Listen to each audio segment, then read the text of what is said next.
By the time I was 20, I had 3 first names, 3 different ones. I don't even know how the fuck that happened.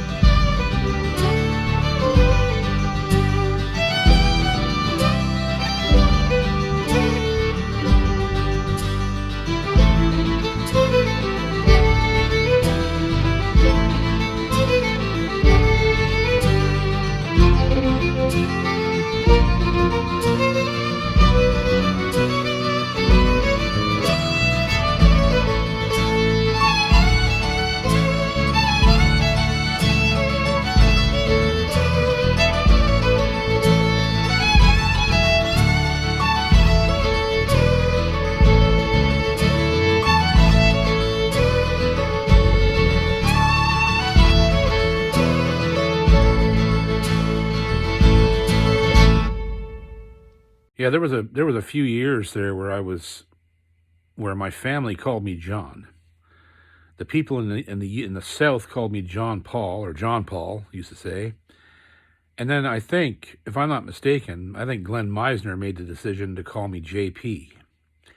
And that's how my name appeared on that album we made, the Fiddle album. That's the name that appeared. And it was the first time and the last time for a while that it actually appeared that way. I was still working mostly as John and John Paul. JP didn't become a persona until years later. And the albums I made after the Fiddle album, well, they were under John Paul as well. But Glenn Meisner, I think I can credit with the moniker of JP. I think that's the guy who actually did it. There was a guy down in Digby, Nova Scotia, that I had met at the bluegrass festivals. He had a bus that he'd bring to these festivals, and he had all kinds of very unique instruments. He had an authentic dobro, and a pedal steel, and he also had the most beautiful Stelling bird of prey banjo. And he couldn't play any of these instruments. He apparently he had invented or held the patent on this gravel sorting machine that the Department of Transportation bought from him. And so he had made millions of dollars, and he was just a simple old country guy. Him and his wife Penny, I guess they were common law. She was kind of a hippie, and he was just this redneck, good-natured, what a character. He was. I have to tell the story about him because, well, sort of in the title. But like Emerson Carty was his name. He was a tremendous guy. I used to go down there and hang out with him and his sons and Penny. My brother Jim lived not too far from there on the neck, near the neck in Sandy Cove. So it kind of felt like home to me. I'd be able to stop and see Jim once in a while. And I'd go down to Emerson's for the weekend, and we'd hang out and play music and do all kinds of crazy, crazy shit. Emerson was a guy who lent me the banjo for the CBC discovery sessions. He lent me that Stelling, and I played the Skip Holmes tune on it. So, me and Emerson were close. Like he was just a good buddy. And one day we were down there, and he lived up on this hill overlooking this pasture. And there was a forest on the far side of the pasture, and we decided that we were going to shoot paint cans filled with water that we were hanging in the trees on the far side of this field. And I was always a tremendously good shot with a rifle. My mother was a good shot with a rifle. She taught me how to shoot a rifle. And there was stories about my mother being able to take galvanized shingle nails and pound them into a piece of plywood and put the plywood, 100 feet away, and shoot the nails through the board with a .22 rifle, unaided, with no bracing, just standing freestyle, and blow the nails through the board, one after the other. And I believe it. She was a tremendous shot, and so was my father. And he used to shoot the heads off partridges with a 22 rifle because that's all they had. They didn't have a shotgun or a 410 or anything, so he'd go out and hunt, and he'd come back with the partridges with all their heads blown off.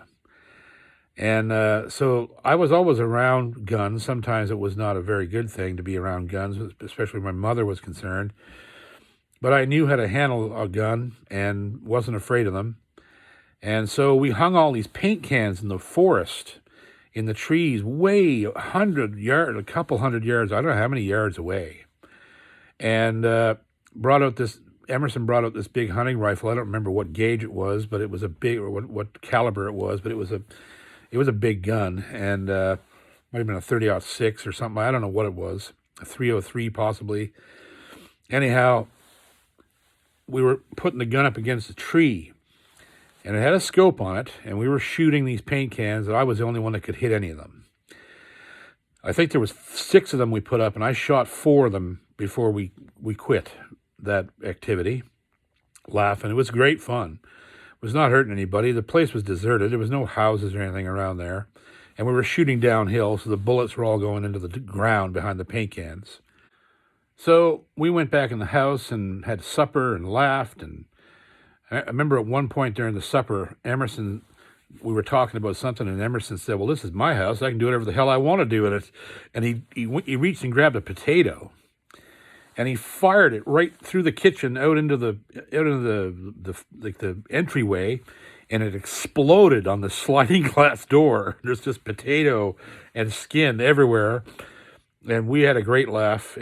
Penny was just like, oh, Emerson, like, she didn't care. She was the same as him. They just didn't care. They were there for a good time. Life is short, and let's have a good time, right? So it was really a good vibe, So it got dark. We were there all through the evening, drinking beer and playing music and listening to music and laughing and telling stories. And at some point, somebody brought up the shooting contest and how they were going to whoop my ass the next time. They were going to practice or whatever, and I wouldn't win the contest next time. And we were going back and forth, and I think one of Emerson's boys said, well, you missed 2. There's still 2 hanging down there. I said, well, you wait till tomorrow. I'll shoot them in the morning. And Emerson said, you can shoot them right now. And he reached under this cabinet, and he pulled out this 1,000,000 candle power spotlight. And I said, holy shit. And he turned it on, and he shined it down through the field. You could see the cans clear as day. So I said, well, okay, fine. I'll go shoot them right now. And I grabbed the rifle and went outside. And he shone the light on the cans from the kitchen window, and I started shooting at these cans in the dark, right, which were lit up like, a city was down there. And as soon as I fired a couple shots, another shot went off from in the field. And I could hear voices down there, and somebody was saying 2 things. One guy was saying they're jacking deer, which we weren't. We're trying to shoot paint cans. And the second guy was saying they're shooting at us, which I wasn't. There was nobody down there. They were in some other part of the field and saw the light. And so whoever the hell this was down there, they started shooting at us. And I ran back in the house, and I said, what the fuck is going on here? Who the hell is down there? And Emerson said, I bet you it's so-and-so. He's been down there jacking deer. And all of a sudden, we could hear the bullets hitting the house. They were shooting at and hitting the house. It was pitch black dark. Emerson reached and had turned the lights off in the house so he could see the paint cans go. So the house was completely dark. These guys were shooting at us, and the bullets were hitting the house. I hit the floor. I was like, holy shit, this is ridiculous. And I don't know where the rifle went. I put it somewhere, and I hit the floor. And a bullet came through the window and hit the cabinets. I was like, this is enough of this. And I was on my belly, crawling towards the back of the house, and Emerson was like, fuck this. I'm going down there. And he gets on the four-wheeler, and I hear him take off, and there's still bullets flying everywhere. And sure enough, when he gets down there, everything goes quiet. And he came back and he said they've gone through the fence with their truck, and the truck is in the field. So he comes back and gets his truck and drives his truck down there and drives it in behind them and blocks them in the field. Because they're not supposed to be in there. It's not their property. Emerson was friends with the guy who owned the land, apparently. And these guys were in there illegally, shooting at us and accusing us of jacking deer. So there was a whole bunch of shit going wrong here. So he was gone for a few minutes, and I started to get scared. Emmy's son went down on the four-wheeler, and it was getting quiet down there, and I thought, there's something going wrong here. So I reached to get a different gun.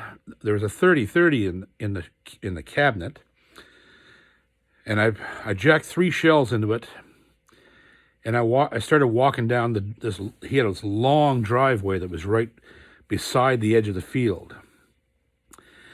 So I started walking down the hill in the dark, and I was really scared. I thought, they're going to kill him. And as soon as I started getting close to it, I could hear them yelling and arguing with each other. And the guy was like, get the fuck out of my way, move your truck so we can get out. And Emerson's like, I'm not moving, you're not supposed to be here. He's telling his son to go up to the house and call the cops. And they're accusing us of jacking deer, which we weren't, and all this other shit. And all of a sudden I hear Emerson. I hear a scuffle. I can't see them. It's pitch black dark out there. And there's headlights, so that blinds you even worse. There's headlights shining into the field.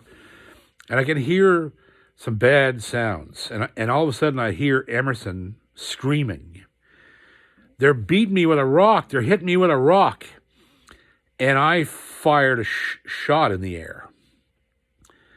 And everything kind of stopped down there. And I started hollering, let him go, get the fuck out of there, get out of there, Emerson, get out of there. And a couple of seconds later, I heard the four-wheeler start up, and I could see the headlight coming up, and so I ran up the hill with the gun, got in the house, and all of a sudden, here comes Emerson draped over his son's shoulder.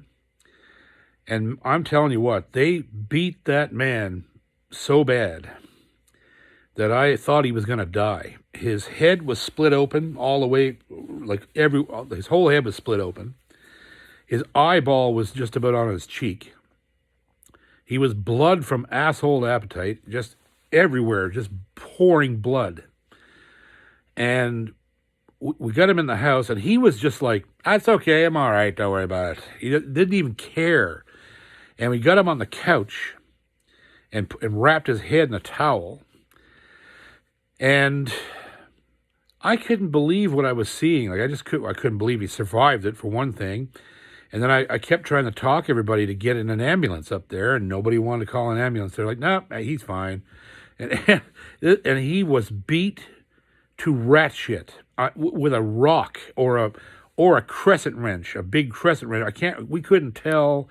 We weren't sure what they hit him with, but they beat his head almost in. And of course, then they smashed the front of his truck all up getting out, and that was the end of it. And the next morning, we got up, and he looked, oh my God, he looked bad. But he just didn't care. He's still laughing and smiling. Yeah, nothing. Those kids, they don't give a shit. He just didn't care.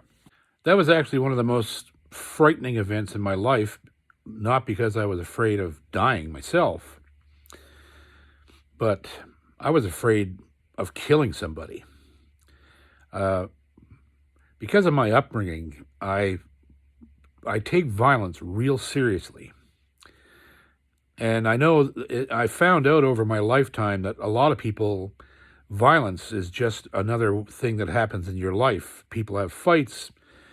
They beat each other up. They shoot at each other. They do all kinds of crazy shit to each other. But it's not serious somehow. It's just part of living. It's, okay, well, I'm going to go beat the shit out of this guy and come back inside the bar and drink. And he's going to come back in too and drink with me. And yeah, well, so yeah, we're gonna have a fight. Fighting is okay. Fighting is just something you do. Not doing it to kill anybody. You're not doing it to survive. You're doing it to establish, physical supremacy over somebody. I've never looked at violence that way. I've looked at violence as if somebody is doing something violent around me that's going to do serious physical damage, I get real serious. It's I don't have fight or flight. I have kill or be killed, and it's a problem and one of the reasons I've never been in a fight. I've never hit anybody. I've avoided every kind of fight you could possibly imagine by talking my way out of it. And I just that night I thought I might have to shoot somebody down there to save him. And that would have been way over the top in that social thing, right? Like that, they were just doing their thing. I don't think they were trying to kill Emerson. They were just trying to beat the shit right out of him, and they did. And once it's over, it's over. But for me, I was down there in the dark with a rifle going, Jesus, I hope I don't have to kill somebody. I really hope I don't have to shoot anybody down here. Because that was why I took the gun. I didn't take the gun to scare somebody. I took it down there to shoot somebody. And it was terrifying. And I'm glad that I couldn't see anybody. And I probably at the last minute I wouldn't have pulled the trigger on someone, but it's terrifying when you're thinking, my buddy's down there could get killed if I don't stop this. And so it was a shitty night. And something that was highly traumatic. And it was one of those things that happened that it made me decide to never have firearms, and it made me decide to never have a firearm in a bad situation. I was around firearms a lot after that, and owned them and carried them in the States. But I had made a decision at that night. I made a decision I'm never going to have a gun in my hand if shit's going down wrong, because it's just too easy to hurt somebody, and that's the worst thing you could do. And then on top of all that, they were shooting at us. So the whole thing was just a nightmare. But we lived through it. I lived through it. Everybody lived through it. And I'm not sure what happened between Emerson and those guys after. I didn't really find out if there was any problems or whatever. He just went on, and they went on, and whatever. I kept going down there to visit Emerson and spent a lot of time down there. And that was the only bad thing that ever happened when I was down there. And but I mean, the area too. That area is not well policed. There's a lot of places in Nova Scotia like that where there's no Mountie within. It takes an hour for the Mounties to even show up. And people do their police themselves. It's an old Wild West thing. There's lots of places like that in Nova Scotia to this day. So, fortunately, everyone got out unscathed. So, I'm down in Emerson's one day. During the day, I think we'd had a party the night before and a big jam session. And we're up having breakfast and just good times, We're just having breakfast and talking about this, that, and the other thing, and I think my mother called me there. She called me, and I went to the phone. She said somebody's calling here for you that I don't know, and I said who would that be? And she says somebody named Tom Gallant. And so she gave me the phone number, and I called this guy, called Gallant. I didn't know. I remembered him, of course. I really liked the session we had done together. Remember, this is the guy that cut this song about Stompin' Tom. So it had been a couple of months since that had happened. And I get Gallant on the phone. He says, I got an interesting job proposal for you. And at the time, I was not doing too well for money. I was working what I could at the CBC and I wasn't doing that well. I mean, it was just a shit show most of the time. So this phone call was going to be quite epic. Gallant says, I just went up to visit somebody in Ontario, and I said, who? He said, well, Tom Connors heard that song I wrote for him and invited me up to his house.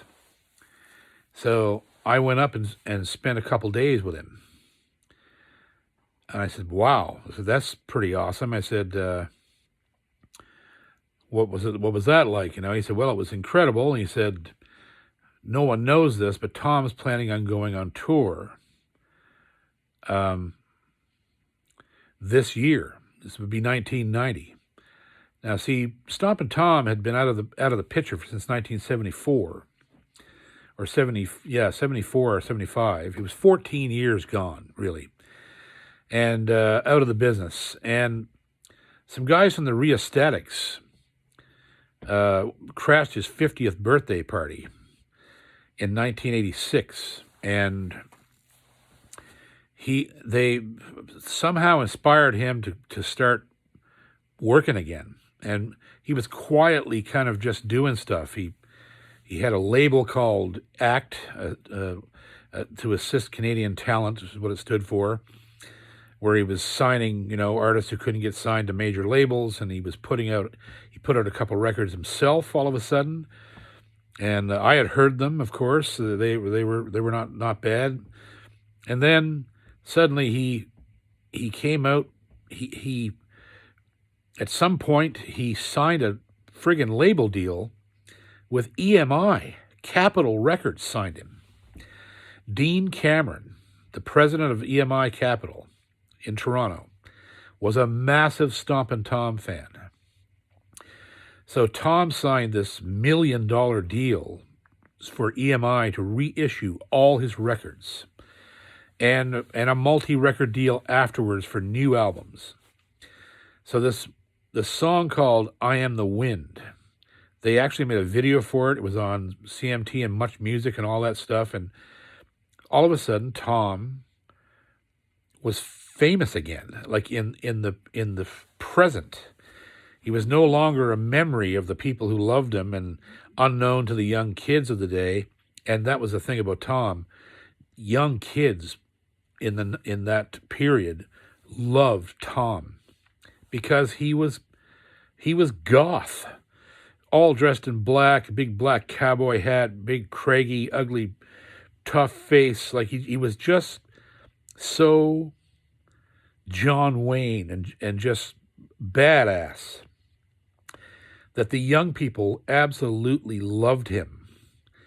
And so this I Am the Wind thing just exploded, right? And it was weird because Tom was always under the radar. Even with this massive hit on deck, he was still, it wasn't self-evident that he was making a comeback. It didn't feel like that. It felt like it was maybe a swan song or something. Like, I don't know what it felt like, but when Gallant told me that this tour was happening, I didn't clue in right away. So then Gallant drops 2 bombs on me. He says, Tom's asked me to go on the road with him for the whole tour to open the show. I said, holy shit, really? He said, yes, sir. I'm gonna go out 6 months, 70 cities this year, starting in, I think, April or something like that. And so then he says, Tom asked me who the band was on this song, and could I get that band to go on the tour to be the band for him as well.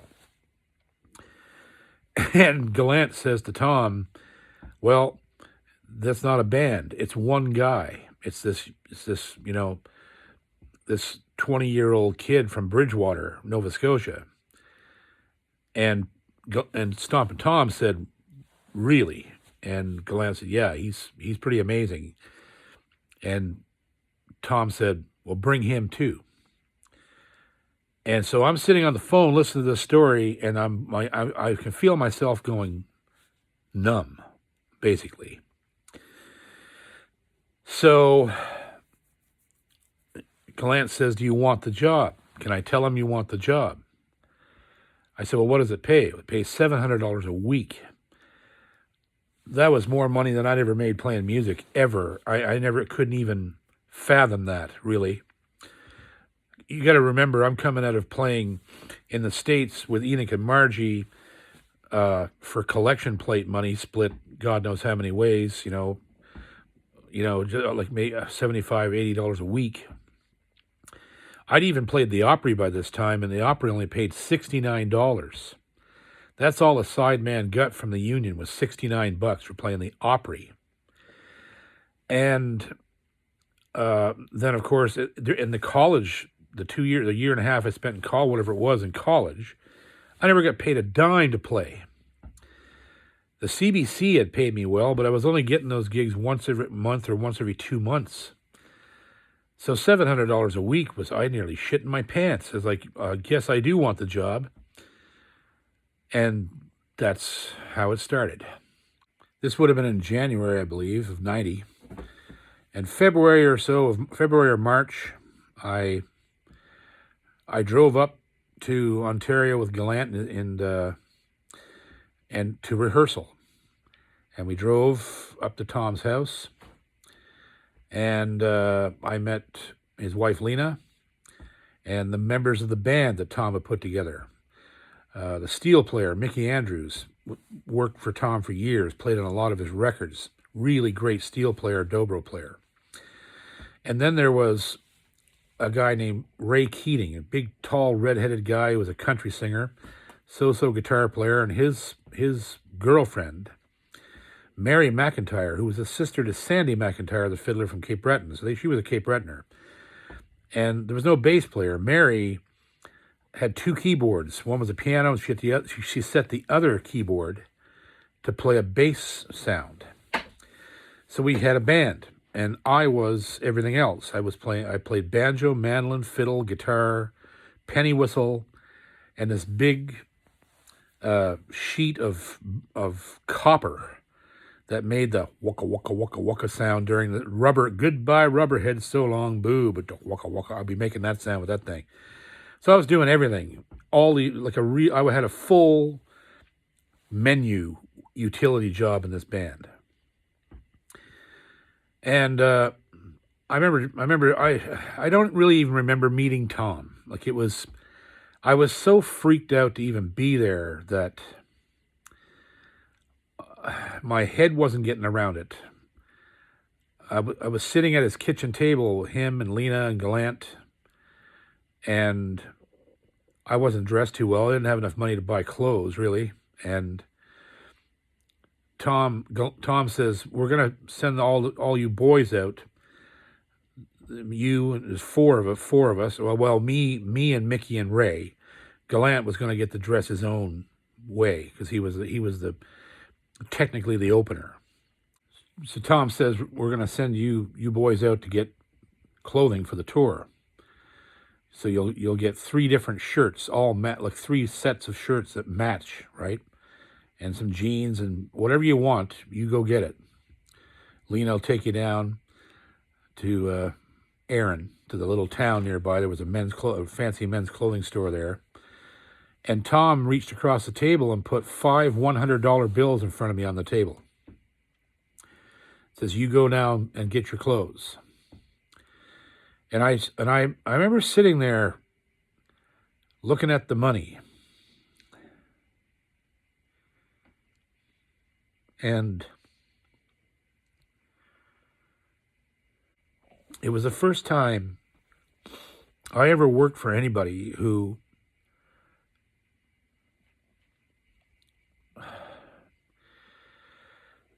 acknowledged my worth with money.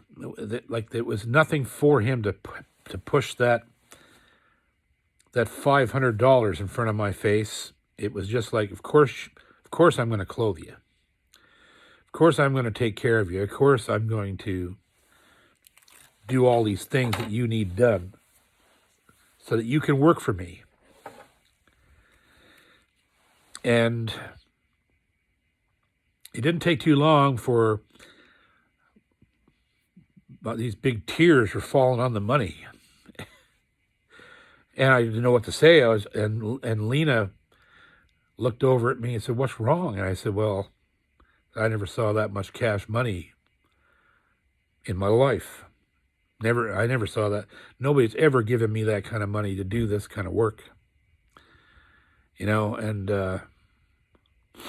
I'd had money from my grant and those things, but that wasn't the same thing.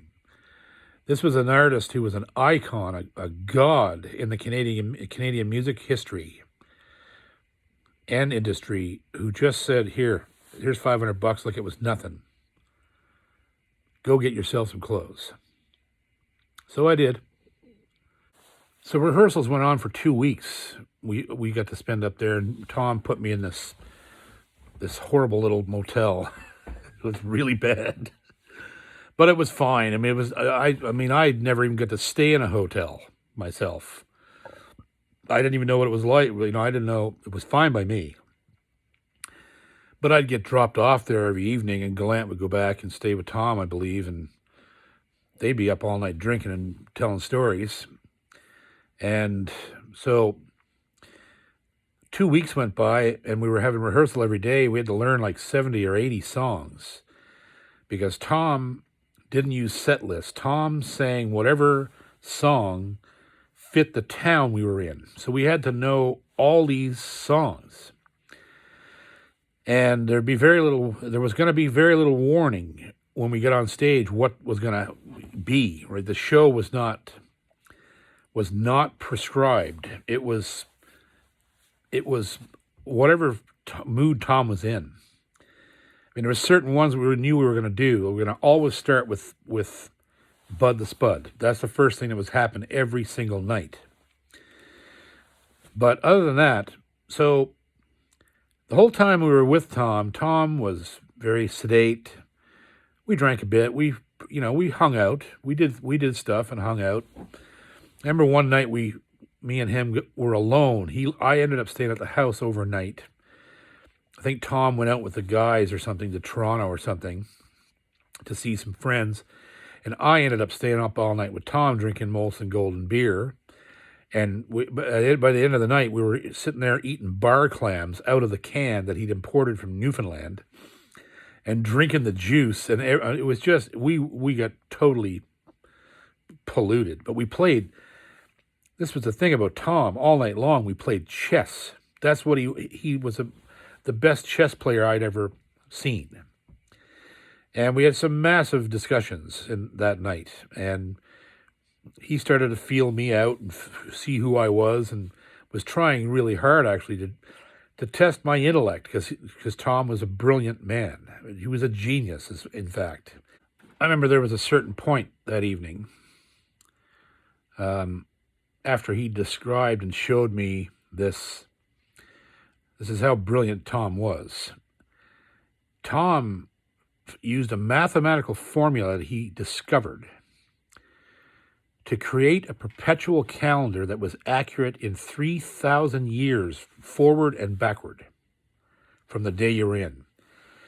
It was said that couldn't be done, but he figured it out. He figured out the math required to make such a perpetual calendar. Not only did he do that, he fit the formula and the way to do it on a credit card. That's all it was.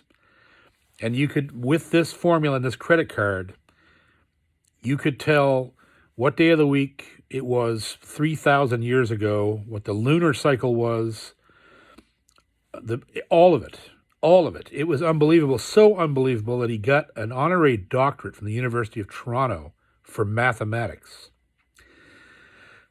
This formula was checked by them and by a university in England that they both said, this is impossible. How did he do this?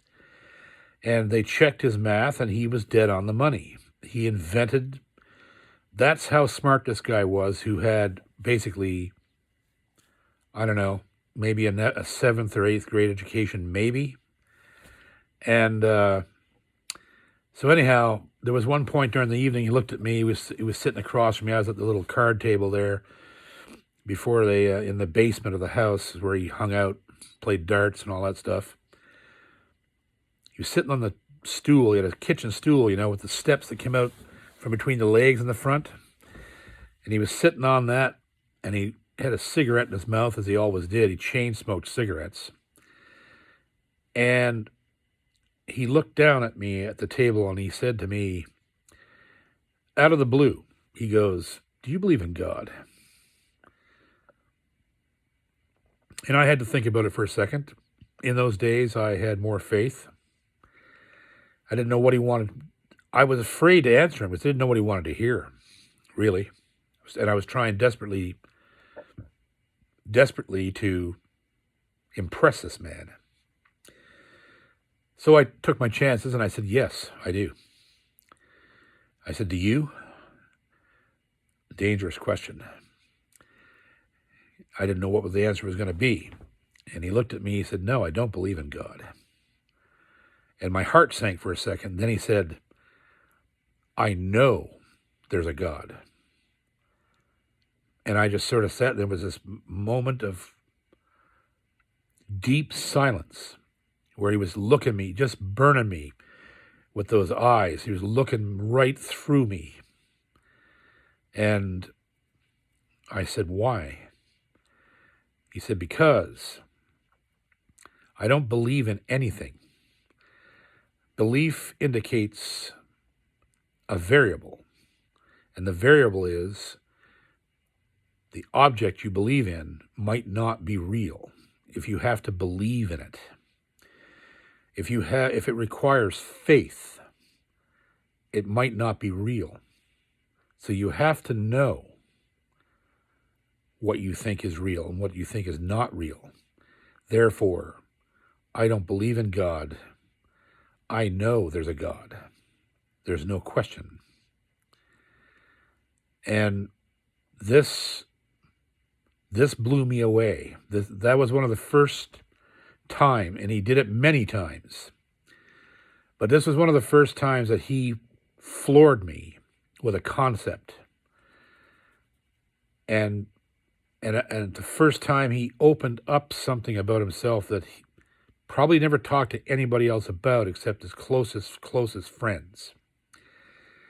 And I felt all at once exhilarated by this and also quite privileged that he thought I was, the man had only known me for 10 days, and he was already seen to be ready to accept me as someone who's going to probably stay in his life.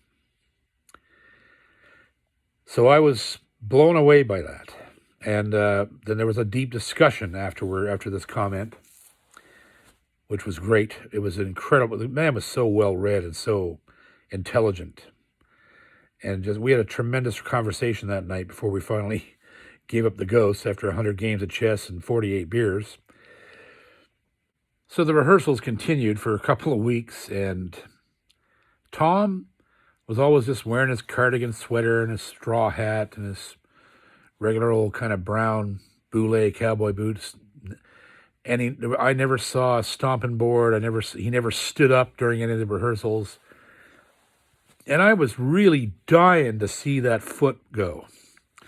I wanted to see him perform, and I started to think after 2 weeks, I was like, this guy's 54 years old, maybe, and he was a bit punchy. He had a little belly on him because he gained weight when he didn't do stuff. When he was on the road, it all fell off him.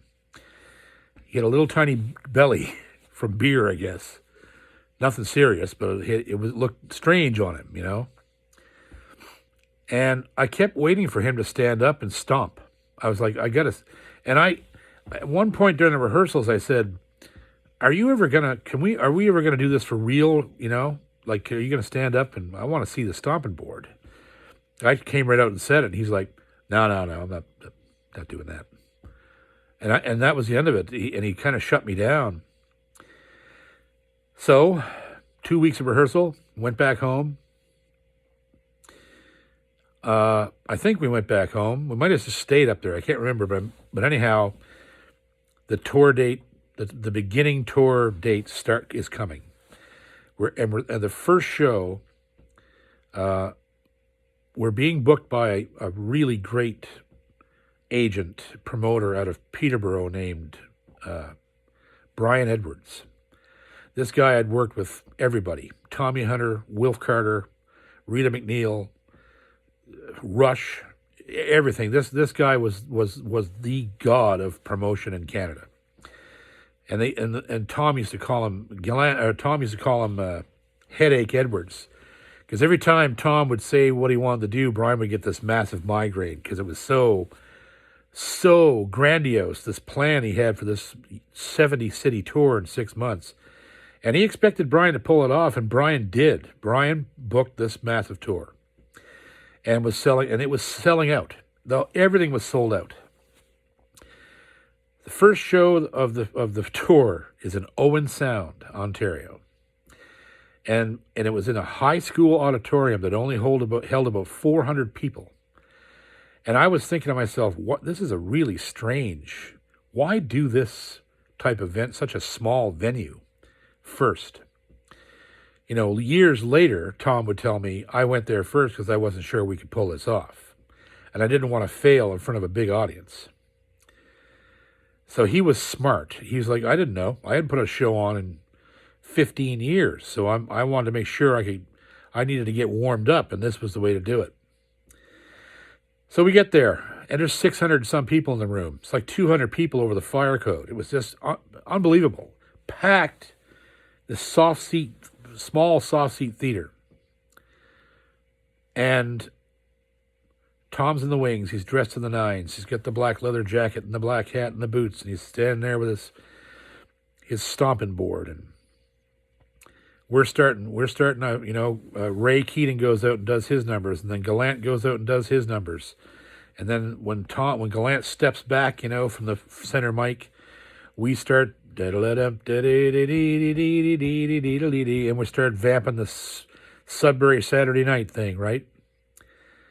And we're just vamping in that 6/8 thing, and out comes Tom. This was one of the most incredible things I have ever seen in my lifetime. Out comes Tom, and he's literally dragging the board like he can barely lift it. And he's walking kind of stooped over and really slow. And before the show, I have to say, he looked at me in the backstage and went, I said, "Are you excited to go on stage?" It was the first night I tried to give him a hug. He told me to fuck off and get off him. I was like, "I love you, Tom," and he get the fuck off me. That was Tom, right? But that will change too as we go further. But anyhow, Tom had looked at me and said, I said, "You ready? You ready? You excited?" He goes, "You just watch." He had planned this, not only for the audience, but for the band, right? Because we had never seen him perform either at full bore, and we were starting to wonder if we were in trouble here. So sure enough, out he walks like he's 100 years old. And the audience is clapping, but then they kind of they're like, "What?" And he kind of looks at the audience and he waves, a little bit with his hand. And he comes up and it's just like he can barely lift that board and throw it down in front of the microphone. And he steps very gingerly onto it, and he grabs the microphone stand and he hits an E chord, and he goes, "It's Bud the Spud," and he starts singing Bud the Spud, but it's got zero energy. And I can see the faces of the audience, and they're all thinking the same thing. Holy God, he's too old to do this anymore. He's nearly dead. And so he sings the first chorus and the first verse, and then it's time for the second chorus with another big load of potatoes. And when he gets to, "Well, it's Bud the Spud," he stands up straight as an arrow, and on the word, "It's Bud the Spud," he kicked that board with that big left foot. so hard that splinters, you could see, there was a spotlight on him, and you could just see splinters and dust and debris just envelop the front row. He covered the first two rows in sawdust and pieces of wood and dust and corruption coming out of the floorboards of the stage. And he lit into that second chorus full bore and just about put his goddamn foot right through that board. And he stomped the rest of the song. And I'm telling you what, when he did that, the entire fucking audience stood up and they rushed the stage. They did. There was like, the people who could get to the stage just rushed down to the stage. And it was just like watching Elvis Presley from behind. I had never seen anything like that in my life. This man commanded that audience like it was a plaything. And he did so by stomping his foot through a piece of plywood. And it was the most magical thing I'd ever seen. I was laughing and I was crying all at the same time. I just couldn't believe what I was seeing. This superhero of mine standing 8 feet in front of me, beating his foot through this board and singing about a trucker with a load full of potatoes. And the audience just pandemonium. You couldn't even hear yourself think. They were screaming and yelling and waving their arms. And it was just unbelievable. And the whole show was like that. We stayed out there for 90 minutes or 2 hours almost. And it was the most brilliant performance that I'd ever seen any human being do ever in person. I had never seen anything like that. And that was just the beginning. That was just the beginning. There were 69 more shows, 69 more cities and towns, all the way from Nanaimo and Victoria right to St. John's, Newfoundland. And the way we were going to go was play our way west from Ontario all the way out to Vancouver Island, and then play from Vancouver all the way across to St. John's, Newfoundland, and then all the way back into Ontario again. It was incredible. It was a monumental undertaking. But that night in Owen Sound, I learned a lot. I learned a lot about Tom off stage, way more than on. But there's a lot more to be said about this story, and it'll continue as we move forward through these episodes. This was a man. We think of Tom now, almost anybody, and only think of his novelty music, like Bud the Spud and Big Joe Mufferaw and Muck Tuck Annie, like the songs that were done tongue in cheek, that had humor in them. That, you know, the Moon Man Newfie, you might think it's goofy, but the Man in the Moon is a Newfie.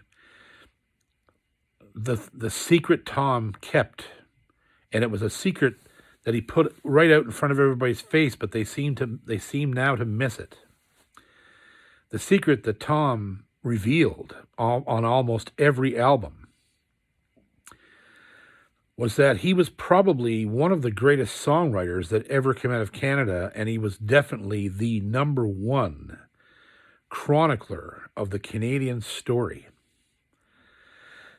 He wrote about things and people in this country that never would have seen the light of day except for his pen and paper. And my favorite album, well, actually the only LP I had before I met him. I mean, I'd watched him on TV and watched his movie and all that stuff, and when I was a kid. But my brother Joe brought an album into the house called The Unpopular Stompin' Tom. It was his last record before he retired in the 70s. And that record was filled with, well, it had funny songs too, but it also had some amazing storytelling. There was one song on that haunts me all the time about the first black cowboy that ever came to Canada. And every time I hear it, it's so simplistic and so beautiful and so well told that it's amazing that we can know that exists, many of us fans, right? And still only think of the songs that were the best known. Tom had a way of telling stories that was absolutely timeless. And there's never been another Canadian storyteller like him. And there probably never will be.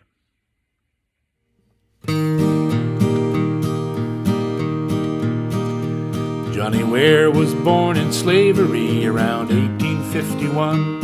To freedom from the cotton fields he made his final run.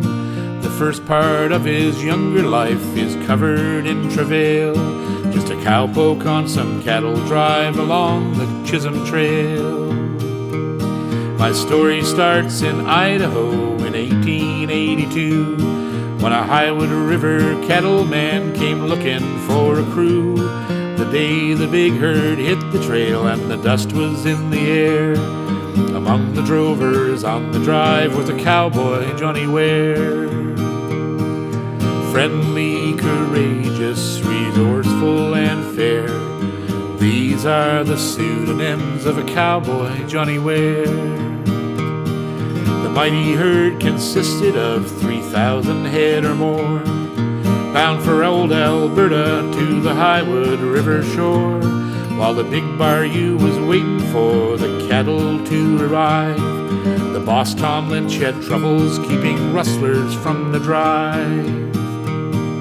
The day they finally did arrive, the stories that were told, they said the deeds of Johnny Ware were something to behold. He rode the meanest outlaw horse and made him quite the pet. Then he brought the cattle rustlers in with just his lariat. Friendly, courageous, resourceful, and fair, these are the pseudonyms of a cowboy, Johnny Ware. Now Johnny said he'd like to stay to work the big bayou, and pretty soon there was no job that Johnny couldn't do. He could outrun any 3-year-old, outbulldog any steer. He could ride a bronco through a roll or stand him on his ear. He always took the hardest jobs and made them look like fun. He'd share his food and blankets and his smile with anyone. The old Fort McLeod Gazette said nothing could compare with the greatest cowboy all around, the cowboy, Johnny Ware.